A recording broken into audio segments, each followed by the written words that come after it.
everyone, and welcome to the BIMPeers Talk Show. Today we're finally going to show you the brand new ArchiFilm beta, and with me here is our ArchiFilm expert. Welcome. Hello, I'm Bukayo Osaka, part of the ArchiFilm development and testing team. Today, I'll show you how to take your Revit model and turn it into stunning AI-generated renderings. But before we dive into ArchiFilm, I heard there are a few things we should set up in Revit first. What should we do? That's right. This part is very important. Let me share 3 quick tips. First, in the graphic display options, turn shadows off. If shadows are enabled, it can interfere with how the AI interprets the model. Second, make sure the view mode is set to perspective. ArchiFilm is optimized for perspective renderings. Third, set the camera angle closer to a low-angle view rather than a high aerial view. From our tests, low angles produce better image quality. Don't worry though, we're working on making high-angle, bird's-eye views work even better soon. Wow, that's already really useful. All right then, shall we launch ArchiFilm now? Sure. Once you launch ArchiFilm Beta, well, this is the screen you'll see. The canvas is in the center, presets are on the left, and the image result panel is on the right. Since we don't have too much time today, I'll just show you the basic image generation process. The first step is simple. Click the Import Your Model to bring in your Revit scene.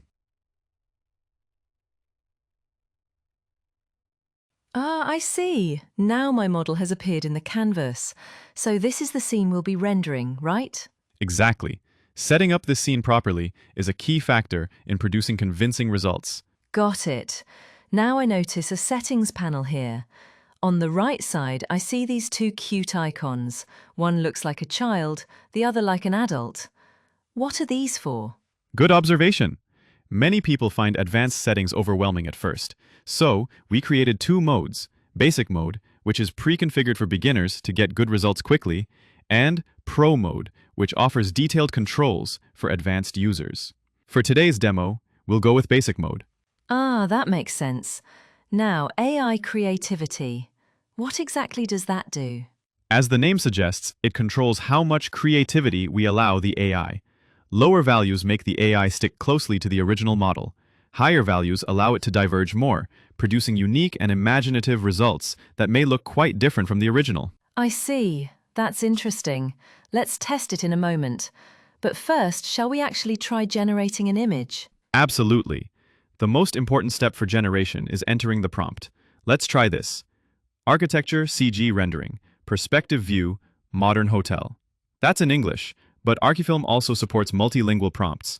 So, we can mix in Korean, for example. 공원 사람들 건물 앞에 주차장 나무 맑은 하늘 실사. So you can mix English and Korean. That's really convenient. Exactly. Now, let's keep AI creativity set to 7 and click Generate. Here's the result. It preserves the model while adding a much richer CG look. Very nice. But some people might prefer results that look almost identical to their original model. How would they achieve that? In that case, lower the AI creativity value to 1. Let's try it. Generate. And here you go. This time, the image follows the model's details much more closely. Wow, that's much more faithful. And what happens if we push it up to 9? Great question. Let's try it. At 9, generate. And as you can see, the result looks quite different from the original. But this is perfect for concept sketches or early design explorations. So, to recap, first in Revit, turn off shadows, set perspective view, and use a low-angle camera. Second, import your model into ArchiFilm. Third, select basic mode. Fourth, enter your prompt. And finally, adjust AI creativity to control how close or creative the results should be. Exactly. Today, we covered the basic workflow. In the next episode, we'll take a look at Pro mode and show how different settings affect the final image. Great. That's all for today. If you found this video helpful, don't forget to like and subscribe. We'll see you next time. Thank you. Bye! Ba, ba, ba, ba, ba.